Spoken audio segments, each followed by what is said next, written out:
Hello everyone, कैसे हैं आप लोग। आज की इस वीडियो में डिस्कस करने जा रहा हूं Aditya Birla fashion and retail limited company के दिसंबर क्वार्टर की फाइनेंशियल रिजल्ट के बारे में।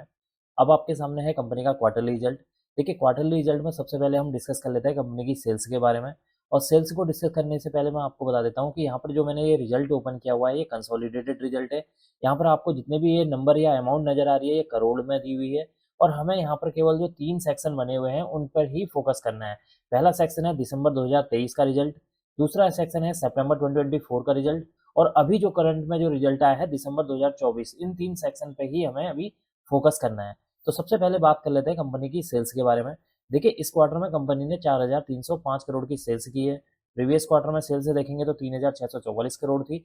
प्रीवियस ईयर दिसंबर 2023 में देखेंगे तो 4,167 करोड़ की यहाँ पर सेल्स देखने को मिली हुई।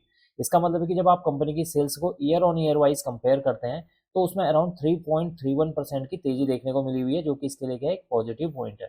अब हम बात कर लेते हैं कंपनी के एक्सपेंसेस के बारे में। देखिए, इस क्वार्टर में कंपनी ने 3,679 करोड़ के एक्सपेंसेस किए हैं। प्रीवियस क्वार्टर में ये एक्सपेंसेस यहाँ पर 3,286 करोड़ थे। प्रीवियस ईयर दिसंबर 2023 में ये एक्सपेंसेस 3,613 करोड़ के देखने को मिले हुए हैं।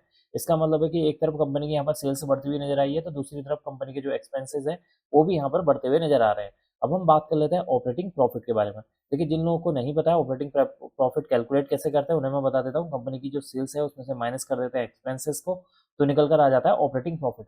इस क्वार्टर में ऑपरेटिंग प्रॉफिट 626 करोड़ है। प्रीवियस क्वार्टर में देखेंगे तो 358 करोड़ था। प्रीवियस ईयर दिसंबर 2023 में 553 करोड़ का ऑपरेटिंग प्रॉफिट देखने को मिला हुआ है।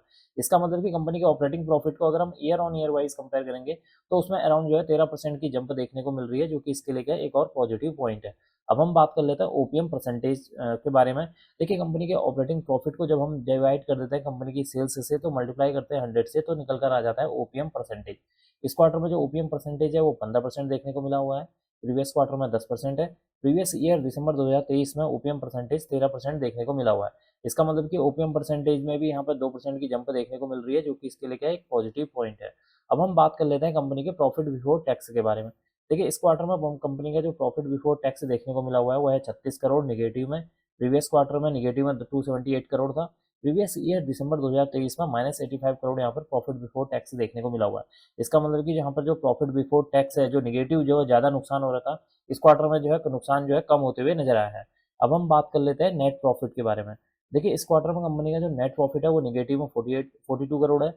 प्रीवियस क्वार्टर में ये निगेटिव में 215 करोड़ था। प्रीवियस ईयर दिसंबर 2023 में माइनस में 108 करोड़ यहाँ पर देखने को मिल रहा है। इसका मतलब है कि यहाँ पर कंपनी को इस क्वार्टर में 42 करोड़ का नुकसान हुआ है। यहाँ पर जो माइनस का मतलब है कि यहाँ पर लॉस है, माइनस का मतलब है यहाँ पर नुकसान हुआ है कंपनी को। तो यहाँ पर 42 करोड़ का कंपनी को नुकसान देखने को मिला है, जबकि प्रीवियस क्वार्टर में 215 करोड़ का नुकसान था। प्रीवियस ईयर दिसंबर 2023 में 108 करोड़ का यहाँ पर नेट प्रॉफिट जो है नुकसान में देखने को मिला था। इसका मतलब कि जो नुकसान है वो इस क्वार्टर में कम होता हुआ नजर आया है।